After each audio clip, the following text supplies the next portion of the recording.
Hello friend, नमस्कार। मेरे भोजपुरी देहाती गीत के चैनल पर जितने बहन भाई अम्मा चाची लोग जुड़े हैं, मैं सभी के लिए मंगल कामना करती हूँ कि आप लोग स्वस्थ रहें, मस्त रहें, अपना ख्याल रखें। देखिए, बहुत एक प्यारा गीत है, आप लोग ज़रूर सुनिएगा और अच्छा लगे तो कमेंट में आप लोग ज़रूर बताइएगा। एक पत्नी अपने पति से क्या कह रही है, गीत के माध्यम से आप लोग सुनिएगा और अपना ढेर सारा प्यार दुलार दीजिएगा। जय माता दी। रूस में लागली बालड़ैया, जनी जाहो सैया। रूस में लागल बालड़ैया, जनी जाहो सैया।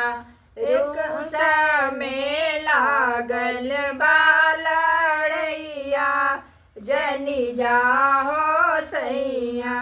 एक और गोली चले, एक और से भाला चले।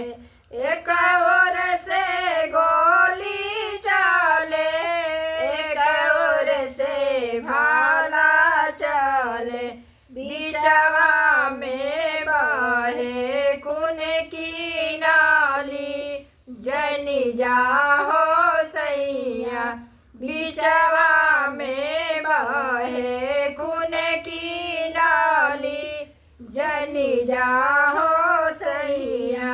ससुरु नाचिने अपन पातोइया, जनी जाहो सैया। ससुरु नाचिने अपन पातोइया, जनी जाहो सैया। धीरे धीरे बात करिया, ओठे पर जबाब रखिया। धीरे धीरे बात करिया, ओठे पर जबाब रखिया। अब इन जल्दी के नौकरिया, धन बच के रहिया। अब इन जल्दी के नौकरिया, धन बच के रहिया। रूस में लागली बालड़ैया, जनी जाहो सैया। रूस में लागली बालड़ैया, जनी जाहो सैया। एक और से गोली चले, एक और से भाला चले। एक और से गोली चले, एक और से भाला चले।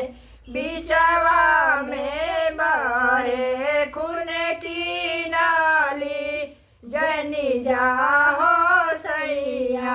बीचवा में बहे खून की नाली, जनी जाहो सैया। बसुरु नाची